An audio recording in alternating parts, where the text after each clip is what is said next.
मेरी monthly salary 70,000 है और मैं इसका एक एक पैसा अपने बड़े भाई डेरेक को मैनेज करने के लिए दे देता हूँ। फिर भी मैं सादा दलिया और अचार खाकर गुजारा करता हूँ। हर एक वक्त के खाने में मैं नई अंडरवेयर भी नहीं खरीद सकता। और फिर भी डेरेक मुझे वॉइस मैसेज भेजता है, ब्रायन सुन, पैसे आ गए लेकिन पापा की एम्फीजीमा फिर बिगड़ गई है। डॉक्टर कह रहे हैं उन्हें इम्पोर्टेड टारगेटेड थेरेपी ड्रग चाहिए। और एक बात, माँ के पैर भी ठीक नहीं है। पड़ोसी ने मसाज थेरेपिस्ट रखा है, बस 300 पर सेशन। माँ के लिए भी रखना चाहिए। तूने सिर्फ 70,000 भेजे, ये तो काफी नहीं है। फोन पकड़े मेरा हाथ सफेद पड़ जाता है, नाखून हथेली में ढंस जाते हैं। 70,000 काफी नहीं है। मैं एक बड़े शहर में कॉपीराइटर हूं। काम ग्लैमरस लगता है, लेकिन असल में बस एक ऑफिस ग्रंट हूं। रेंट में 1 महीने की डिपॉजिट और 3 महीने एडवांस, उस पर यूटिलिटीज और कम्यूट। और मैं महीने में 67,000 से थोड़ा ज्यादा लेता हूं। बिना नागा किए मैं 70,000 घर भेज देता हूं। जो बचता है उससे इस महंगे शहर में स्पार्टन जिंदगी जीता हूं। डेरेक, मैंने पिछले महीने 80,000 नहीं भेजे थे। तूने कहा था छत ठीक करनी है। महीना अभी खत्म भी नहीं हुआ और पैसे मांग रहा है। उसका जवाब फटाफट आता है। इस बार टेक्स्ट में बेसब्री टपकती है, ब्रायन, ये क्या मतलब है? तू एसी वाले ऑफिस में बड़े शहर में बैठा है, घर की तकलीफ का तुझे क्या पता? माँ बाप बूढ़े हैं, हर वक्त किसी की जरूरत है। लिंडा और मैं रोज उनके नैपी बदलते हैं। हम नौकरी भी नहीं कर सकते। तुझे लगता है हम आराम से जी रहे हैं? अगर पैसे ज्यादा लगते हैं तो आजा घर और खुद संभाल। मैं बाहर काम करूंगा, तुझे 80,000 भेजूंगा। यही वही पुरानी बात है। जैसे ही मैं हिसाब पर सवाल उठाता हूं, डेरेक मॉरल हाई ग्राउंड पर आ जाता है। जैसे माँ बाप के पास रहना उसे सब कुछ मांगने का हक दे देता है। मैं गहरी सांस लेकर समझाने की कोशिश करता हूं, डेरेक, मेरा वो मतलब नहीं था। मैं बस पापा की दवाई की बात कर रहा था। हेल्थ इंश्योरेंस तो कुछ कवर करती है। और मैसाज वाली बात, क्या लिंडा मैसाज थेरेपी नहीं सीख रही? वो नहीं कर सकती? बस बस करो। ब्रायन, डेरेक और लिंडा पर बहुत बोझ है। पापा रात भर खांसते रहे। थोड़े पैसे देने में क्या जाता है? माँ बूढ़ी हो रही है, उन पर पैसे खर्च करना इतना दुखता है? माँ की बूढ़ी डांटती आवाज सुनकर मेरी सारी हिम्मत एक पल में टूट जाती है। यही वो माँ है जिसने मुझे पाला? नहीं माँ, मेरा वो मतलब नहीं था। मैंने बस पूछा। मुझे चिंता थी कि पैसे दवाई पर खर्च हो रहे हैं या नहीं। अपने भाई पर भरोसा नहीं? चल जल्दी 30,000 और भेज, कल दवाई लेनी है। मैं अपना बैलेंस देखता हूं, सिर्फ 32,000 बचे हैं। ये पैसे अगले महीने के रेंट के लिए थे। 3 मिनट सोचता हूं, फिर 30,000 ट्रांसफर कर देता हूं। उस वक्त अकाउंट में 2,000 देखकर मुझे खुद पर हंसी आती है। मुझे लगा था कि पैसे भेजते रहूंगा तो घर में सुकून और माँ बाप की सेहत खरीद लूंगा। लेकिन मैं भूल गया, लालच इंसान की एक ऐसी कमजोरी है जो कभी नहीं भरती। मैंने घर में किसी को नहीं बताया कि कंपनी ने अचानक 3 दिन की छुट्टी दे दी, वीकेंड मिलाकर कुल 5 दिन। थकान में हाई स्पीड रेल टिकट खरीदी, कंपनी की दी हुई बर्ड्स नेस्ट की 2 डिब्बियां और भांजे के लिए कपड़े लेकर घर की तरफ चल पड़ा। सोचा था सरप्राइज दूंगा, या शायद बस इस थकान में घर जाना था, गर्म खाना खाना था और माँ से अपना बचपन का नाम सुनना था। लेकिन जो मेरा इंतजार कर रहा था वो सरप्राइज नहीं था, एक करारा तमाचा था। घर जिले के बाहरी इलाके में 2 मंजिला मकान है, आंगन के साथ। 5 साल पहले जब अभी काम शुरू ही किया था, मैंने अपनी पूरी सेविंग्स लगाकर इसे रेनोवेट करवाया था। तब डेरेक ने कहा था शादी करनी है, लेकिन घर बहुत पुराना लग रहा है, दुल्हन के घर वाले नाक भौं सिकोड़ेंगे। माँ बाप ने रोकर मिन्नतें की, मैंने लोन लिया, उधार मांगा और 3,000 जुटाकर घर भेजे। शादी में सब रिश्तेदारों ने डेरेक की तारीफ की। इतना शानदार घर बनाया, किसी ने मेरा नाम तक नहीं लिया। मैंने कुछ नहीं कहा, आखिर परिवार है। दोपहर के 4 बजे धूप अच्छी थी। सूटकेस खींचता हुआ गेट पर पहुंचा तो पैर रुक गए। आंगन के दरवाजे पर, जहां पहले कबाड़ पड़ा रहता था, एक बिल्कुल नई एसयूवी खड़ी थी। रंग और व्हील्स देखकर साफ पता चला, कम से कम 4,000 की गाड़ी है। डेरेक के पास कोई ढंग का काम नहीं, बस छुटपुट काम और थोड़ी जमीन। लिंडा पूरे वक्त घर पर रहती है। इतनी महंगी गाड़ी का पैसा कहां से आया? मन में उलझन के साथ मैंने आधा खुला गेट धकेला। आंगन में सन्नाटा था। डेरेक के कमरे का दरवाजा बंद था और एसी की धीमी आवाज आ रही थी। वही एसी जो मैंने पिछले साल माँ बाप के लिए खरीदी थी ताकि उन्हें लू न लगे। डेरेक ने उसे अपने कमरे में लगवा लिया। उसका बहाना था, भांजे को गर्मी बर्दाश्त नहीं होती और माँ बाप को आर्थराइटिस है, ठंडी हवा उन्हें नहीं लगती। मन का बोझ दबाकर मैं मुख्य कमरे में गया। अंदर रोशनी कम थी। पुरानी लकड़ी की मेज के पास, जिसका रंग उखड़ रहा था, पापा एक इनेमल कटोरा थामे झुके बैठे थे। पापा, मैंने आवाज लगाई। उनका पूरा बदन चौंक गया। कटोरा गिरते गिरते बचा। वो मुड़े, धुंधली आंखों में पहले हैरानी, फिर घबराहट। ब्रायन, तू कब आया? हैरानी नहीं, सिर्फ घबराहट थी। मैं पास गया और मेज पर खाना देखा। इतना पतला दलिया कि उसमें चेहरा दिखे, और एक छोटी प्लेट में काले गांठदार अचार, बस इतना ही। पापा, यही खा रहे हो? माँ कहाँ है? डेरेक और लिंडा कहाँ हैं? पापा हड़बड़ाए, अचार की प्लेट पीठ के पीछे छुपा ली। अरे, हल्का खाना मन कर रहा था। हल्का खाना सेहत के लिए अच्छा होता है। तेरी माँ ताश खेलने गई है। डेरेक और लिंडा भांजे को लेकर शहर में केएफसी गए हैं। केएफसी? मैंने पापा की कलाई देखी, हड्डी और चमड़ी। एक हफ्ते पहले डेरेक ने फोन पर कहा था, पापा की एम्फिजीमा बिगड़ी है, इंपोर्टेड मेडिसिन चाहिए, माँ को मैसाजेस चाहिए, दोनों की सेहत ठीक नहीं, खाने पीने का ख्याल रखना है। वो इंपोर्टेड मेडिसिन कहाँ है? डेरेक ने कहा था, टारगेटेड थेरेपी ड्रग चाहिए, 2000 से ज्यादा की एक बोतल। वो कहाँ है? पापा की नजरें इधर उधर भागने लगीं। ले ली, सब खत्म हो गई, आज ही। बोतल कहाँ है? मुझे ब्रांड दिखाओ। अगली बार शहर से भेजूंगा। मैंने पीछा नहीं छोड़ा, फेंक दी। अब शकुन है, वो कचरा क्यों रखना? पापा अचानक ऊंची आवाज में बोले, जैसे आवाज से शर्म छुपाई जा सके। मुझे यकीन नहीं हुआ। मैं कोने में रखे डस्टबिन की तरफ बढ़ा। अरे, डस्टबिन में क्या ढूंढ रहा है? गंदा है। पापा घबराकर उठने लगे, लेकिन पैर कमजोर थे, पहुंच नहीं पाए। मैंने पैर से ढक्कन उठाया। अंदर कुछ अंडों के छिलके, सड़ी सब्जी और एक सफेद प्लास्टिक की बोतल। मैंने उठाई, लेबल पढ़ा, लिकोरिस कॉफ टैबलेट्स, पिछले महीने बनी। ये तो खांसी की साधारण दवाई है, कुछ रुपये की, टारगेटेड थेरेपी ड्रग नहीं, इंपोर्टेड मेडिसिन नहीं। मेरे हाथ कांप रहे थे, सिर्फ गुस्से से नहीं, बल्कि इस कड़वे दुख से कि अपने ही परिवार ने मुझे बेवकूफ बनाया। तो यही है वो 2000 की जान बचाने वाली दवाई। पापा का चेहरा लाल हो गया। मैं जो चाहूं दवाई लूं, तुझे क्या? ये खांसी में काम आती है, वो विदेशी चीजें मुझे नहीं जमती। उन्होंने चॉपस्टिक्स मेज पर पटक दिए। तो फिर पैसे कहाँ गए? मैंने पिछले हफ्ते 70,000 भेजे, परसों 30,000, कुल 1,000, और बदले में मिला दलिया और कुछ रुपये की खांसी की दवाई। पैसे बाद के लिए बचाए, इमरजेंसी के लिए बचाए, यानी बाहर खड़ी उस गाड़ी में। तभी बाहर से आवाजें आईं। डेरेक अपने परिवार के साथ हंसते हुए आ रहा था। यार, ये नई गाड़ी कितनी कंफर्टेबल है। लेदर सीट्स का जवाब नहीं, अगली बार स्टेट कैपिटल तक चलते हैं। भांजा जिद कर रहा था, पापा और एग टार्ट्स चाहिए। तीनों शॉपिंग बैग्स लिए, खिले चेहरों के साथ अंदर आए और मुझे मुख्य दरवाजे पर खड़ा देखा। चेहरा पत्थर जैसा। उनकी हंसी वहीं रुक गई। डेरेक एक पल ठिठका, फिर नकली मुस्कान चेहरे पर चिपकाई।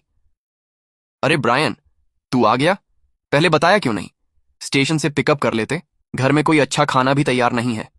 डेरेक, गाड़ी अच्छी है, मैंने फ्लैट आवाज में कहा। अरे, दोस्त से कुछ दिन के लिए मांगी है, घर में गाड़ी नहीं हो तो बड़ी दिक्कत होती है। डेरेक ने चाबियां जेब में और गहरी कर लीं, जबरदस्ती हंसा। मांगी? डेरेक, तेरा दोस्त है अब? मैंने उसकी आंखों में देखा, उसका चेहरा बदला। समझ गया कि छुपा नहीं सकता। नाटक छोड़ा। यह लहजा क्यों? मैं तेरा अपना भाई हूं। गाड़ी खरीदने में क्या बुराई है? माँ बाप को हॉस्पिटल ले जाना आसान होगा। उनकी दवाई के पैसों से गाड़ी खरीदी, बड़ी सुविधा है। मैंने खांसी की दवाई की बोतल जमीन पर दे मारी। ये है वो इंपोर्टेड मेडिसिन जो तूने पापा के लिए खरीदी। मेज पर रखे दलिया और अचार की तरफ इशारा किया। और यह है वो नैपी बदलना और देखभाल करना। मैं 70,000 महीने भेजता हूं और पापा ये खा रहे हैं। तुम केएफसी खाते हो, नई गाड़ी चलाते हो और पापा को घर में दलिया पर छोड़ देते हो। माहौल एकदम जम गया। लिंडा ने हालात बिगड़ते देखे तो बच्चे को कमरे में धकेला और आंखें पोंछने लगी। उसकी एक्टिंग ऑस्कार के लिए तो नहीं है। ब्रायन, ये क्या बात कर रहा है? ये गाड़ी पूरे परिवार के लिए है। एक बार माँ को रात को बुखार था, कैब नहीं मिली। डेरेक उन्हें पीठ पर उठाकर 3 माइल ले गया। दिल टूट गया था, इसीलिए दांत पीसकर लोन लिया। डाउन पेमेंट उधार का था, महीने में 6,000 से ज्यादा की किस्त है। समझता है कितना मुश्किल है? उधार यानी डाउन पेमेंट माँ बाप की दवाई के पैसों से था, है ना? बस करो। घर आते ही चिल्लाना शुरू। छोटे भाई को यह शोभा देता है। डेरेक मेरे लिए करता है, इस परिवार के लिए। वो मेरे पास रहता है, मेरा ख्याल रखता है। मेहनत ना सही, उसकी मौजूदगी ही काफी है। उसे थोड़ा पैसा मिले तो क्या बुराई है? और तू साल में कितनी बार आता है? पैसे भेजने के अलावा एक दिन भी सच्चा बेटा बना है? नम कहराम, निकल जा, निकल जा मेरे घर से। पापा की आवाज कमरे में गूंजी। डेरेक और लिंडा एक तरफ खड़े थे, मुंह के कोने पर ठंडी मुस्कान। उस पल इस जाने पहचाने और अजनबी से लगते पापा को देखकर मेरे अंदर ठंडक दौड़ गई। तो उनकी नजरों में मेरी सारी मेहनत, खून पसीने की कमाई बस गंदा पैसा है, और डेरेक मेरा पैसा उड़ाए वो हकदार है। ये है मेरा परिवार। ये है वो परिवार जिसके लिए मैंने खुद को खपाया। मैंने गहरी सांस ली। कुछ टूटा अंदर, लेकिन उसकी जगह कुछ सख्त उगाया। ठीक है पापा, आपने खुद कहा डेरेक इतना ख्याल रखता है, और मेरा पैसा गंदा पैसा है। अगले ही पल मैंने फोन निकाला, उन्हीं के सामने बैंकिंग ऐप खोली और वो ऑटो ट्रांसफर कार्ड अनलिंक कर दिया जो हर महीने घर पैसे भेजता था। हाथ से ये पैसे बंद। तभी माँ सब्जी की टोकरी लेकर आई। मैं वापस अपने कमरे में चला गया। बाहर से पापा की आवाजें और डेरेक की चीजें पटकने की आवाजें आ रही थीं, कानों में सुइयों की तरह चुभ रही थीं। ऐसा नालायक पाला, अब खुद को बड़ा समझने लगा। माँ, देखो इसे, पापा को इस हाल में छोड़ा, और इस महीने की किस्त का अभी कोई इंतजाम नहीं। मैं मोबाइल बैंकिंग बैलेंस देखता रहा। दिमाग में प्लान धीरे धीरे साफ होता जा रहा था। अगली सुबह जैसे ही आसमान में हल्की रोशनी आई, मैं निकल पड़ा। दुकान से खाना या पापा की दवाई नहीं, सीधे झीले की सबसे बड़ी होम केयर एजेंसी। चूंकि सब कहते हैं मैं कुछ नहीं करता, तो एक प्रोफेशनल को रखता हूं जो मेरी तरफ से सेवा करे। एजेंसी में मैंने एक top rated care giver Mrs read को हायर किया। 50 के आसपास, मजबूत कद काठी, दमदार आवाज। एक नजर में समझ आए कि काम की महिला है और इनसे पंगा लेना आसान नहीं। मैंने सीधे एजेंसी के साथ कॉन्ट्रैक्ट किया। तनख्वाह 8,000 महीना, कंपनी को जाएगी, किसी के हाथ से नहीं। एक ही शर्त, माँ बाप को अच्छा खाना पीना मिलना चाहिए। अगर कोई बुजुर्गों का खाना छीने या देखभाल में रुकावट डाले तो सीधे मुझे बताई। जब मैं मिसेस रीड को घर लाया, डेरेक और लिंडा खाना खा रहे थे। ब्रेज्ड पोर्क, बटर ग्लेज्ड प्रॉन्स, और एक बार फिर पापा के आगे सादे पानी वाले नूडल्स। मुझे एक अनजान औरत के साथ देखकर डेरेक रुका। ब्रायन, ये कौन है? ये है Mrs read, professional care giver जिन्हें मैंने हायर किया है। मैंने कॉन्ट्रैक्ट मेज पर पटका। तुमने कहा था काम ढूंढना है और लिंडा बहुत व्यस्त है। अब मिसेस रीड माँ बाप का ख्याल रखेंगी, तुम दोनों जाओ अपना काम करो। Care giver? अरे 3-4 हजार महीने का खर्च। 8,000? 8,000? ब्रायन, तू पागल है। बाहर वाले को क्यों दे? वो 8,000 मुझे दे, माँ बाप को राजाओं जैसे रखूंगा। किसी अजनबी को क्यों? पापा ने भी बात सुनी। केयर गिवर से ऐतराज था, लेकिन 8,000 सुनकर दिल पसीज गया। हाँ ब्रायन, डेरेक को दे दो, घर का खर्च चलेगा। पापा, कल आप ही कह रहे थे डेरेक रात रात भर नैपी बदलकर थक जाता है। अगर वो इतना थका हुआ है तो उसे भी आराम मिलना चाहिए। मिसेस रीड, पहला काम, पापा को न्यूट्रिशन चाहिए। ये ब्रेज्ड पोर्क और प्रॉन्स उन्हें दे दो। जी बॉस। मिसेस रीड ने बिना एक शब्द कहे पोर्क और प्रॉन्स उठा लिए। लिंडा घबराई और झपट पड़ी। अरे यह क्या कर रही हो? यह मैंने बनाया है। मिसेस रीड ने उसे घूरा, हाथ में स्टील लेडल उठाई और मेज पर ठोकी। मैं प्रोफेशनल हूं, बुजुर्ग को प्रोटीन चाहिए, यह मीट उन्हीं के लिए है। लिंडा मिसेस रीड की धाक से घबरा गई और डेरेक की तरफ मुड़ी। ठीक है, बड़ी हिम्मत है। अजनबियों को देना है, अपने परिवार को नहीं। देखते हैं कब तक चलता है।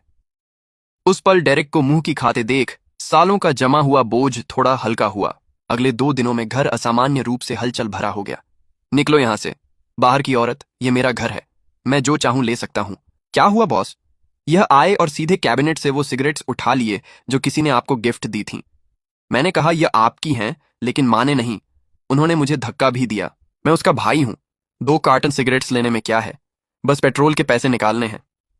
तो यह बात है, मेरी मदद बंद हुई तो गाड़ी में पेट्रोल के भी पैसे नहीं। रखो उन्हें, वो किसी को गिफ्ट करने के लिए हैं। नहीं रखूंगा। ब्रायन सुन, हम इस तरह नहीं रह सकते। घर में बाहर वाली को लाए, माँ बाप को अच्छा खाना दे रहे हो और हमें कुछ नहीं। आज ये सिगरेट्स तो ले जाऊंगा, रोक सकता है तो रोक। तभी पापा कमरे से निकले, लाठी टेकते हुए। ब्रायन, बस 2 कार्टन सिगरेट्स हैं, बड़े भाई को दे दें, उसकी नई गाड़ी में पेट्रोल डलवाना है। मेरा दिल फिर बर्फ में डूब गया। पापा, मिसेस रीड को उसने धक्का दिया, वो छोटिल हुई हैं, गांव वाले मजबूत होते हैं, थोड़ा धक्का लगा, क्या बड़ी बात है। इस औरत को अभी निकालो। 8,000 महीने का खर्च, देखकर ही दिल जलता है। वो पैसे डेरेक को दो ताकि वो कार लोन भर सके। यही इस घर की असली जरूरत है। डेरेक चाहे कुछ भी करे, माँ बाप की नजरों में माफ है, और मैं चाहे कितना भी दूं, जैसे ही उनकी मर्जी के खिलाफ जाऊं, मैं नालायक बेटा बन जाता हूं। सुना, इस घर का मालिक कह रहा है, निकलो, अभी निकलो, और बाकी तनख्वाह का सपना मत देखना। डेरेक, क्या मैं वाकई वो पैसे देने पर मजबूर हूं? बिल्कुल, माँ बाप ने इतने साल पाला पोसा, हक बनता है। बड़ा भाई बाप जैसा होता है, मेरा भी ख्याल रखना तेरी जिम्मेदारी है। ठीक है। मैंने सिर हिलाया और फोन निकाला। डेरेक समझा मैं पैसे ट्रांसफर करने वाला हूं। चेहरे पर लालची मुस्कान फैल गई। अब बात बनी। हम परिवार हैं। हाँ, मुझे क्राइम रिपोर्ट करना है। एड्रेस है। किसी ने घर में घुसकर चोरी की और एक इंसान पर हाथ उठाया। कमरे में मौत जैसा सन्नाटा छा गया। डेरेक का मुस्कुराता चेहरा जम गया, जैसे भूत देख लिया हो। पापा के हाथ से लाठी गिर पड़ी। अपने भाई पर पुलिस बुला रहा है। दिमाग ठिकाने है? दिमाग बिल्कुल ठिकाने है। अगर सबको परिवार नहीं, बस पैसे चाहिए तो कानून से निपटते हैं। केर 400 से ज्यादा की चोरी पर गिरफ्तारी हो सकती है। मिसेस रीड, पुलिस आए तो चोट की रिपोर्ट करवाना। जी। ब्रायन, वापस कर देता हूं, ठीक है? अब बहुत देर हो गई, मौका दिया था। ब्रायन, पुलिस मत बुला। भाई पकड़ा गया तो कार लोन कौन भरेगा? तो इनकी सारी अकड़ मेरी सहनशीलता पर टिकी थी। कार लोन नहीं भर सकते तो गाड़ी बेच दो। नहीं, गाड़ी बेच दी तो गांव में मुंह दिखाने लायक नहीं रहेंगे। ये तुम्हारी समस्या है। मैंने मिसेस रीड की तरफ मुड़कर कहा, मिसेस रीड, अब से सिर्फ माँ बाप के कमरे का ख्याल रखना, बाकी कहीं मत जाना। कोई हाथ लगाए, पुलिस को कॉल करना। एक हफ्ते बाद ऑफिस में मीटिंग थी। मेज पर फोन जोर जोर से वाइब्रेट करने लगा। मिसेस रीड का नंबर था। मन में बुरी फीलिंग आई। मैं कॉन्फ्रेंस रूम से बाहर निकला। बॉस, कुछ हो गया, माफ करना। मैं पिछवाड़े कंबल सुखाने गई थी, बस तभी माँ का सोने का कंगन गायब हो गया। ये कैसे हुआ? आज डेरेक के लोन की किस्त थी। सुबह बैंक ने रिमाइंडर कॉल किया। थोड़ी देर बाद मैंने देखा डेरेक माँ के कमरे से चुपके निकले और मोटरसाइकिल लेकर भाग गए। माँ उठी, कलाई टटोली, कंगन गायब था। अब घर में रो रही हैं। फंसा जानवर कुछ भी करता है। मिसेस रीड, पहले माँ को नीचे बुलाओ, उन्हें स्ट्रेस मत लेने दो, मैं अभी बड़ी बहन को कॉल करता हूँ। फोन रखकर फियोना को डायल किया। हाँ ब्रायन, अचानक कॉल? फियोना, डेरेक ने माँ का सोने का कंगन चुरा लिया, लोन भरने गया है। क्या? डेरेक, उस कमीने ने वो कंगन? फियोना अचानक रुक गई। आवाज बदल गई, अजीब, घबराई हुई। कंगन का क्या? कुछ नहीं, कुछ नहीं, बस इतना कीमती था, उसकी हिम्मत कैसे हुई? ब्रायन, मैं अभी निकलती हूं, उसे मैं देखती हूं। फियोना की रिएक्शन अजीब थी। 20,000 का कंगन चोरी हुआ सुनकर गुस्सा और दुख होना चाहिए था, लेकिन उसकी आवाज में गिल्ट था। क्या उस कंगन में कोई राज है? तभी डेरेक वापस आया, हाथ में कंगन, चेहरा लाल। रोती रहो, बस यही आता है। तुम्हारी लाडली बेटी तो कमाल है, 3 साल से नकली पहना रखा था। ज्वेलरी की दुकान वाले ने मुझ पर पुलिस बुलाने की धमकी दी। कहा कॉपर पर गोल्ड प्लेटिंग है, यही है तुम्हारी सबसे फर्जशनास बेटी। नकली? नकली कंगन? तभी फोन आया। ब्रायन, प्लीज माँ को सच मत बताना, बस कह देना। डेरेक ने गलती से बेच दिया। इन 2 सालों में बहुत मुश्किल रही। जीजाजी दिवालिया हो गए। असली कंगन खरीदने के पैसे नहीं थे। माँ को खुश करना था। मैं 5,000 ट्रांसफर करती हूँ, डेरेक का लोन भर देना। बस ये मामला यहीं दब जाए। इधर सीसीटीवी में डेरेक नकली कंगन लेकर पागलों की तरह चिल्ला रहा था, फियोना को ढूंढ रहा था। पापा रोकने आए। हाथ बढ़ाया, तभी उनका पूरा बदन किसी सूखी टहनी की तरह जमीन पर गिर पड़ा। इस बेतुके नाटक ने परिवार की बची खुची इज्जत भी मिट्टी में मिला दी। ये देखकर मेरे हाथ में पकड़ी पेन टूट गई। मैंने कार की चाबी उठाई और ऑफिस से भागा, घर की तरफ। इमरजेंसी रूम पहुंचने से पहले ही डेरेक की आवाज सुनाई दी।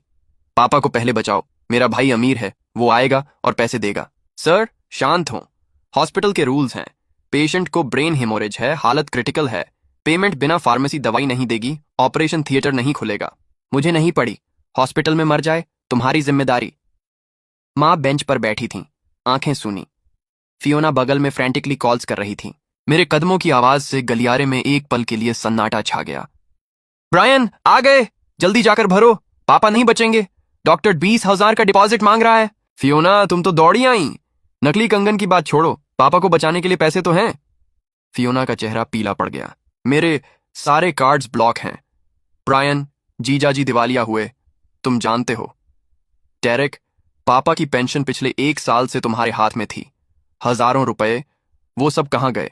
खाने पीने और पेट्रोल में खत्म हो जाते हैं, बचत कहाँ से होती? इस वक्त हिसाब किताब लगा रहा है। पापा को मरते देखना है क्या? बस, और घटिया बहाने नहीं सुनने। देखा, मेरा भाई है ना, उसके पास पैसे हैं। ज्यादा चार्ज करो, अच्छी से अच्छी दवाई दो, कार्ड चार्ज करो। 50,000 जमा करते हैं, लेकिन एक शर्त, यह पैसे सिर्फ इस हॉस्पिटल के मेडिकल खर्च के लिए हैं। जो बचे वापस उसी कार्ड पर आएगा, कैश निकालने की इजाजत नहीं। ब्रायन, ये क्या मतलब? हमें चोर समझ रहा है। लिंडा और मैं रात भर यहां बैठेंगे, खाना नहीं खाएंगे, ऑटो नहीं लेंगे। तुम्हारे खाने और ऑटो से मेरा कोई लेना देना नहीं। मैं पापा की जान बचाने आया हूं, तुम्हारी आलस्य फंड करने नहीं। सर्जरी में 4 घंटे लगे।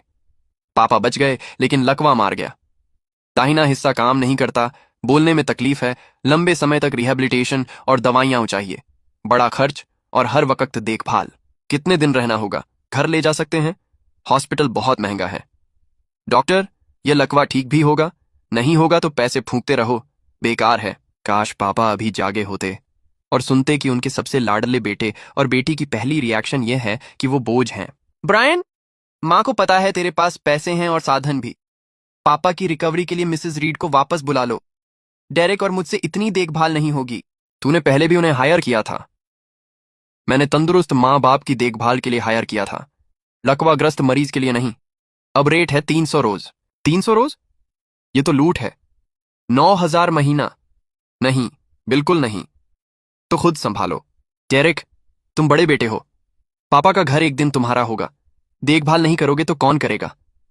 फियोना, पापा ने तुम्हें सबसे ज्यादा प्यार दिया, तुम्हें भी आगे आना चाहिए। मेरे पास काम है, कार लोन भी है। मेरे घर में भी बहुत झमेला है। ठीक है, ये है एल्डर केयर अग्रीमेंट। न पैसे देना चाहते हो न मेहनत, तो साफ हिसाब करते हैं। पहला ऑप्शन, माँ बाप का पुराना घर और पापा के नाम की सारी सेविंग्स जो डेरेक पहले ही उड़ा चुका है, सब मेरे नाम हो जाएगा। बदले में पापा का सारा इलाज, रिहैबिलिटेशन और केयर गिवर का खर्च मैं उठाऊंगा। क्या? घर तेरे नाम? किस आधार पर? बड़ा बेटा हूं मैं, घर मेरा हक है। दूसरा ऑप्शन, प्रॉपर्टी नहीं छोड़नी तो तीनों बराबर खर्च बांटते हैं। हर महीने 3,000 प्रत्येक, मेडिकल और केयर गिवर फीस के लिए। बारी बारी से हॉस्पिटल में रहना होगा। और इनहेरिटेंस का हक सबका खत्म। मेरे पास भी पैसे नहीं ब्रायन, यह तरकीब हम पर दबाव डालने की है।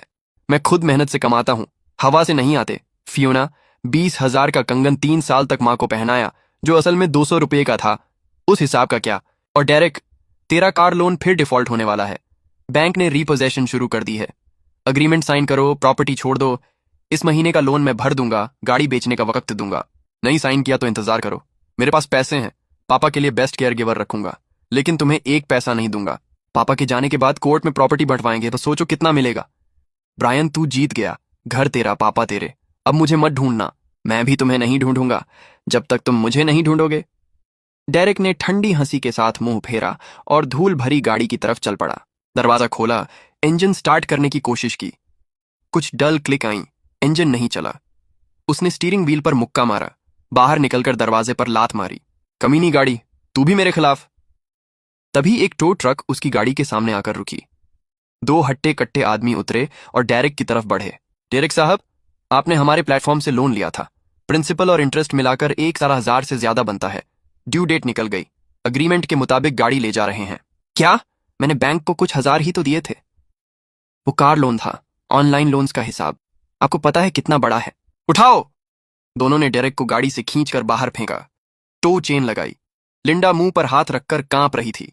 नहीं, ये मत ले जाओ, ये मेरी जिंदगी है। गाड़ी धीरे धीरे उठने लगी। डेरेक जमीन पर लुढ़कता हुआ मेरे पास आया और घुटनों पर गिर पड़ा। ब्रायन, बचा ले, प्लीज 1,000 भर दे, तेरे पैर पड़ता हूं।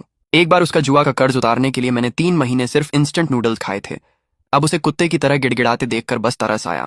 डेरेक, गाड़ी गई, इज्जत भी गई, और तेरा कर्ज। मैंने फोन निकाला और मिसेस रीड को मैसेज किया। मिसेस रीड, अब सिर्फ लकवाग्रस्त बुजुर्ग का ख्याल रखना है, बाकी किसी को खुश रखने की जरूरत नहीं। यह घर अब मेरा है। अगले दिन दोपहर मां जमीन पर बैठी थी, नकली पीतल का कंगन हाथ में, आंखें सूनी। सब झूठे हैं, एक एक जने। गाड़ी गई, मुंह भी गया। डेरेक मेन हॉल में घुसा, मां के हाथ से कंगन छीना और दीवार पर दे मारा। कंगन 2 टुकड़ों में टूटकर गिर पड़ा। लो, अब पूरा गांव जान जाएगा, न गाड़ी रही न इज्जत। पापा लाठी टेकते कांपते बाहर आए। फर्श पर टूटा कंगन और डेरेक का हंगामा देखकर उनका चेहरा अंधेरा हो गया। एक हल्की सी आवाज के साथ लाठी हाथ से छूटी और ग्रे ब्रिक्स पर गिर पड़ी। रॉबर्ट! मिसेस रीड दौड़कर आई, पापा का सिर थामा, फिर कॉल किया। बॉस, एम्बुलेंस बुलाओ जल्दी, मिस्टर रॉबर्ट को स्ट्रोक लग गया है। यही हैं वो बेटा और बेटी जिन्हें तुमने जिंदगी भर सिर पर चढ़ाया, और यही वो हैं जो तुम्हें हॉस्पिटल पहुंचाने वाले बने। जिले के हॉस्पिटल इमरजेंसी में पहुंचा तो मां आंसू पोंछ रही थी, बिल्कुल टूटी हुई। ब्रायन, आ गए। डॉक्टर ने कहा ब्रेन हेमरेज है, ऑपरेशन होगा, बहुत पैसा लगेगा। ब्रायन, पैसे लाए, जल्दी जाकर भरो। डॉक्टर बहुत देर से बोल रहा है, 50,000 डिपॉजिट चाहिए। मैंने माँ का हाथ हटाया और नर्स स्टेशन की तरफ बढ़ा। मैं रॉबर्ट का बेटा हूं, हालत क्या है? परिवार जल्दी फैसला करे। ब्रेन में ब्लीडिंग काफी है, तुरंत क्लॉट हटाने का ऑपरेशन चाहिए, नहीं करवाया तो लकवा या मौत का खतरा है। ऑपरेशन का कितना खर्च? 50,000 डिपॉजिट, फिर आईसीयू। हालत देखकर कुल 100,000 तैयार रखें। 8,000। ये तो लूट है। नर्स, ऑपरेशन छोड़ सकते हैं क्या? हमारे गांव के एक बुजुर्ग को भी स्ट्रोक आया था, बस दवाइयां और आईवी से ठीक हो गए। 1,11,000 नहीं लगे। हर पेशेंट अलग होता है, इनकी ब्लीडिंग के लेवल पर ऑपरेशन के बिना बचना मुश्किल है। नहीं बचे तो नहीं बचे। डेरेक के यह शब्द सुनते ही पूरे गलियारे में सन्नाटा छा गया। सब घूरने लगे। डेरेक, ये क्या बोला तूने? गलत क्या कहा? पापा 70 साल के हैं, ब्लड प्रेशर, डायबिटीज। 1,000 लगाकर बचाए और लकवा हो जाए तो कौन देखेगा? हमारे पास 1,000 नहीं है, गाड़ी भी चली गई। कहते हुए उसने मेरी तरफ देखा, आंखों में जहरीली चमक। ब्रायन के पास पैसे हैं, लेकिन पहले मेरी गाड़ी छुड़ानी होगी। किसी बूढ़े के लिए जिंदगी बर्बाद नहीं करेंगे जो वैसे भी जाने वाला है। तो इलाज बंद? कंजर्वेटिव ट्रीटमेंट कहते हैं इसे। बस आईवी लगाओ और किस्मत पर छोड़ दो। और फीलियल बेटे का नाटक मत करो। पैसे हैं तो भरो, 1,000 देना है तो बचाओ। मेरे पास पैसे नहीं है। ये क्या पाप है? ये क्या पाप है? ये तुम्हारे अपने पिता हैं। फोन बजा। फियोना थी। ब्रायन, सुना, पापा बीमार हैं, मैं शहर से बाहर जा रही हूं, वापस नहीं आ सकती, तू संभाल। पैसों की बात, तू जानता है बहन की हालत अच्छी नहीं है। ऑपरेशन थिएटर का दरवाजा खुला। डॉक्टर हाथ में कंसेंट फॉर्म लिए बाहर आए। फैसला किया? अभी साइन नहीं किया तो देर हो जाएगी। डेरेक बेंच पर धम से बैठ गया। मैं साइन नहीं करूंगा, पैसे नहीं हैं। आप बड़े बेटे हैं, आप नहीं साइन करेंगे तो कौन करेगा? यह इंसान की जान है। जो करना है कंजर्वेटिव ट्रीटमेंट करो, बाकी किस्मत पर। यह देखकर मुझे हंसी आ गई, आंसुओं तक। पापा, अगर आप अभी होश में होते और अपने सबसे लाडले बेटे के ये शब्द सुनते, कैसा लगता? मैं साइन करता हूं। तू किस हैसियत से साइन करेगा? पैसे भी हैं तेरे पास? ब्रायन, सुन, अगर तू यह पैसे भर रहा है तो अपनी मर्जी से भर। परिवार से एक पैसा वापस मांगने की उम्मीद मत रखना। और सच कहूं तो वो पैसे मुझे दे दे, गांव में किसी झोला छाप डॉक्टर के पास ले जाएंगे। दूर हो जा। मेरी मौजूदगी से डेरेक ने हाथ खींच लिया। 50,000 चार्ज करो, कम पड़े तो और दूंगा। बेहतरीन दवाई दो, बेस्ट आईसीयू में रखो। ठीक है। लिंडा रिसीप्ट देखकर आंखें तरेरने लगी। 50,000? ब्रायन, पैसे उड़ाना है तो हॉस्पिटल को दे, अपने भाई की मदद नहीं करनी। ऑपरेशन थिएटर की लाइट्स फिर जल उठी। पापा को अंदर ले जाया गया। मैं मुड़ा और इन तथाकथित परिवार वालों को देखा। सुनो, ये पैसे पापा को दिया कर्ज है, तुम सबसे इसका कोई लेना देना नहीं। आज से 2 फुल टाइम केयर गिवर्स रखूंगा, 24 घंटे की ड्यूटी। कोई उनकी देखभाल में दखल नहीं देगा और मेडिकल फंड को कोई हाथ नहीं लगाएगा। किस आधार पर? बड़ा बेटा हूं मैं, पैसे मैं संभालूंगा।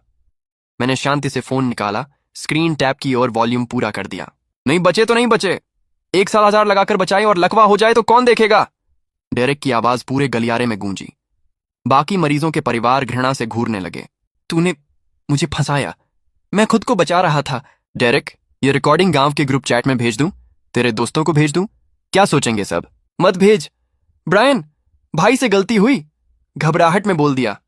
तो चुप रहो, रिकॉर्डिंग प्राइवेट रखनी है? ठीक है, अभी यहां से गायब हो जाओ। ऑपरेशन के दौरान कोई मेरे सामने नहीं आना चाहिए। जब पापा होश में आएंगे मैं खुद बताऊंगा किसने बचाया और किसने मरने दिया। घर जाओ और देखो कुछ बेचने लायक बचा है या नहीं। ब्रायन, तेरा भाई तो... मां, अगर उसका पक्ष लेती रही तो पूरा डिपॉजिट वापस करवा लूंगा। आखिर वो आपके पति हैं, मेरे नहीं। ये 1,000 फिलियल सन बनने के लिए नहीं, बस अपना जमीर साफ रखने के लिए दिए हैं। आज से इस परिवार के बारे में फैसले करने का हक मेरा है। हॉस्पिटल रूम में दवाई की महक थी। पापा बिस्तर पर लेटे थे, आधा बदन सुन्न और लकवाग्रस्त। डेरेक, पापा ने मुश्किल से शब्द निकाले। पापा, डेरेक को ढूंढ रहे हैं? वो व्यस्त है, आ नहीं सकते। किसमें व्यस्त? उस टूटी गाड़ी को छुड़ाने की स्कीम में, आपके मेडिकल बिल्स बचाने की जुगाड़ में। इस पल भी वो उसी बड़े बेटे को याद कर रहे हैं जो उन्हें छोड़ने को तैयार था। यकीन नहीं आता। मैंने एक बार फिर फोन निकाला। आखिरी बार वो रिकॉर्डिंग बजाई। पापा 70 साल के हैं, लकवा हो गया तो कौन देखेगा? 1,000 बर्बाद नहीं कर सकते।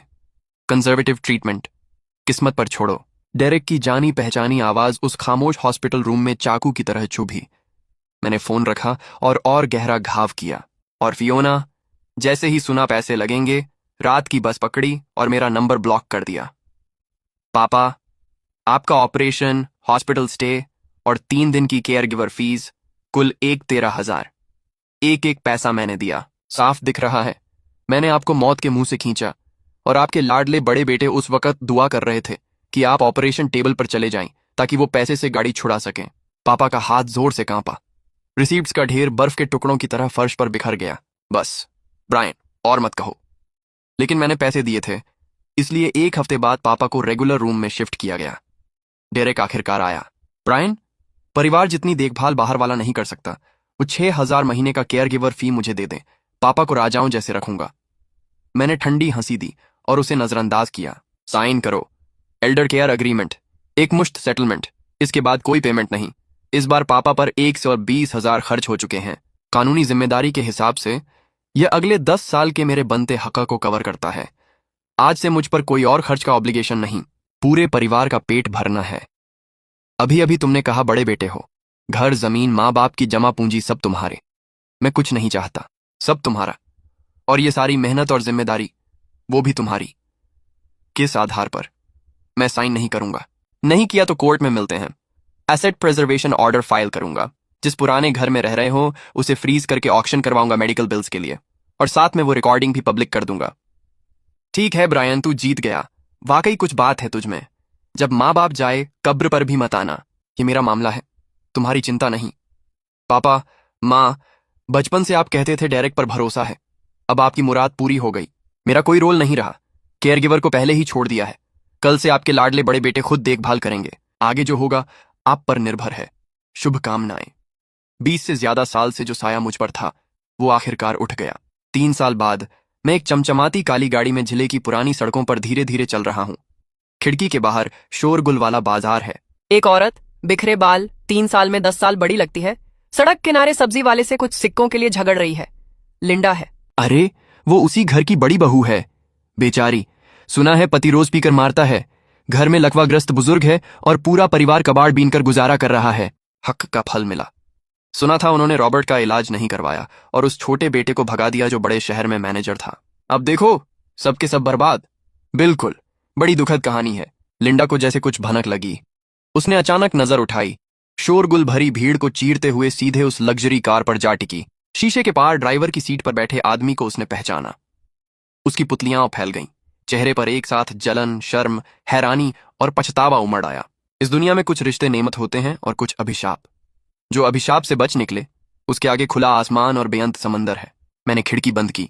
शोर बाहर रह गया। मैंने रुकना जरूरी नहीं समझा। एक्सेलरेटर दबाया। रियर व्यू मिरर में वो टूटा सा छोटा कस्बा धीरे धीरे छोटा होता गया। एक काले बिंदु में सिमटा और फिर हमेशा के लिए गायब हो गया।